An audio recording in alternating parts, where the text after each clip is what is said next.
بسم اللہ الرحمن الرحیم۔ السلام علیکم ناظرین، آپ یوٹیوب چینل دیکھ رہے ہیں، میں عمران خان ہوں۔ ناظرین، یہ جو پاکستان تحریک انصاف کے اندر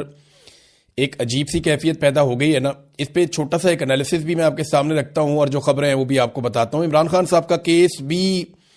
لگا ہوا تھا آج اسلام آباد ہائی کورٹ میں، بلکہ دونوں کیسز ان کے لگے ہوئے تھے، اس میں بھی ایک ڈیولپمنٹ ہوئی ہے۔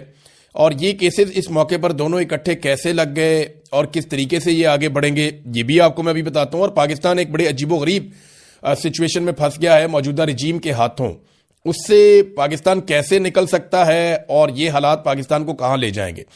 نمبر ایک تو یہ ہے کہ عمران خان صاحب کی بہنوں پر بھی تنقید شروع کر دی گئی ہے، کوئی دبے لفظوں میں کرتا ہے، کوئی کھلے لفظوں میں کرتا ہے،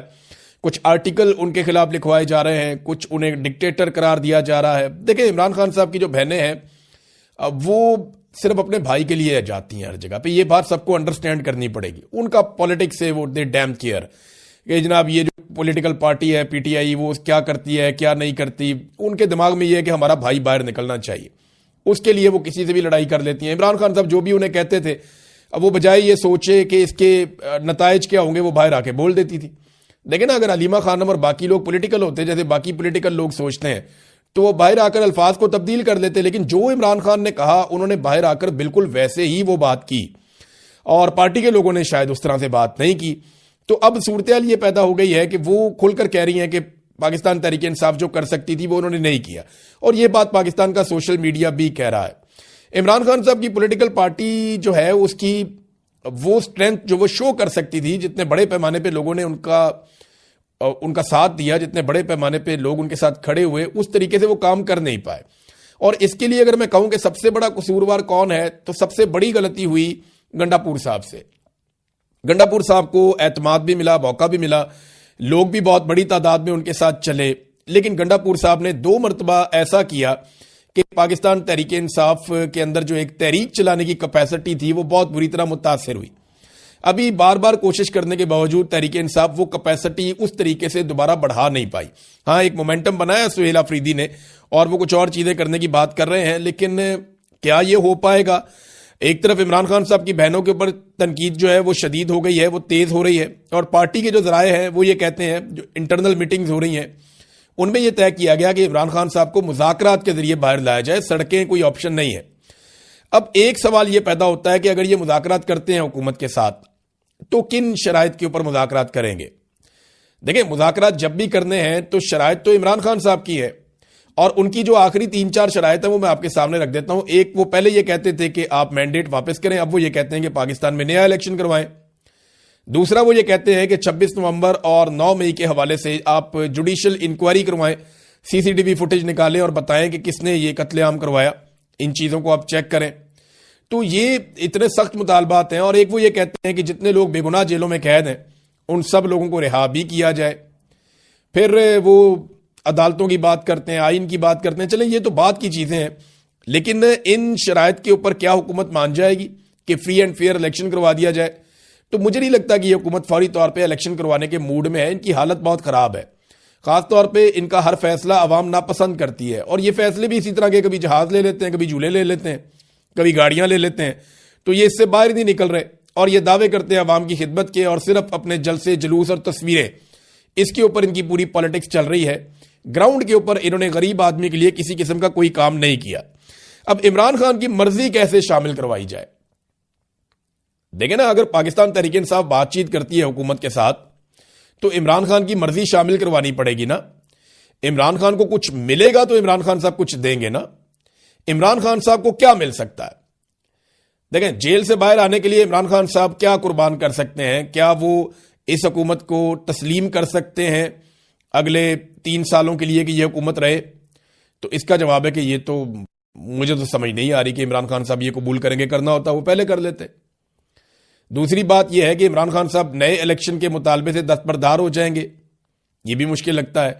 کیا عمران خان صاحب اپنا سخت موقف جو ہے وہ اس سے پیچھے ہٹ جائیں گے؟ ہاں، یہ مجھے لگتا ہے کہ عمران خان صاحب اپنے موقف میں کچھ حد تک نرمی لا سکتے ہیں، اور کچھ اپنے آپ کو ایک لمٹ میں لے جا سکتے ہیں کہ ٹھیک ہے، میں اس سے آگے نہیں جاتا اور تم بھی اس سے آگے مت جانا۔ تو یہ تو اچھی بات ہے، اگر اسٹیبلشمنٹ بھی اپنے آپ کو باندھ لے اور وہ یہ کہے جی ٹھیک ہے ہم اپنی حدود کے اندر جا رہے ہیں، تو سیاستدان بھی اپنی حدود کے اندر چلے جائیں، یہ اچھی بات ہے۔ لیکن اس وقت حکومت کے پاس عمران خان کو دینے کے لیے کیا ہے؟ یہ ہے بڑا سوال. اور جو لوگ مذاکرات کرنا چاہتے ہیں حکومت کے ساتھ وہ عمران خان کو حکومت سے کیا لے کر دے سکتے ہیں, یہ ہے دوسرا سوال. سہیل آفریدی صاحب جو ہے نا وہ اچھا سسٹم یہ بات سمجھتا ہے کہ خطرہ اب انہیں پاکستان تحریک انصاف سے نہیں ہے, خطرہ انہیں اب عمران خان کی فیملی سے, یا سہیل آفریدی کو وہ کچھ حد تک خطرہ سمجھتے ہیں, لیکن انہیں کافی حد تک ڈسکریڈٹ کرنے میں کامیاب رہی ہے اسٹیبلشمنٹ, خاص طور پہ جو گنڈا پور صاحب نے پورا ایک ایپیسوڈ چلایا, اور اس کے بعد جس طرح سے سہیل آفریدی صاحب اسلام آباد کے اندر بند ہو گئے جب عمران خان صاحب کا ایشو اٹھا, اور رہتی سہی کسر جو ہے وہ ابھی بیرسٹر گور نے کہہ دیا کہ سہیل آفریدی ہر چیز میں آن بورڈ تھے اور وہ بھی کانفرنس کال کے اندر شامل تھے جو علیمہ خانم سن رہی تھی, تو اسے تاثر یہ گیا کہ جیسے ساری چیزوں میں وہ شامل ہے, تو انہیں ڈسکریڈٹ کرنے کی کوشش کی جا رہی ہے. دیکھیں سہیل آفریدی کے پاس اب بچا کیا ہے. عمران خان صاحب کا جو آخری ان کے لیے پیغام تھا سہیل آفریدی کے لیے وہ یہ تھا کہ اسٹریٹ موومنٹ کی تیاری کرو. اس کے بعد عمران خان صاحب نے انہیں کوئی پیغام نہیں دیا, اور اسٹریٹ موومنٹ کی تیاری ابھی تک تو صفر ہے. ہاں یہ کہ مومنٹم بنایا, جلسے جلوس کیے انہوں نے,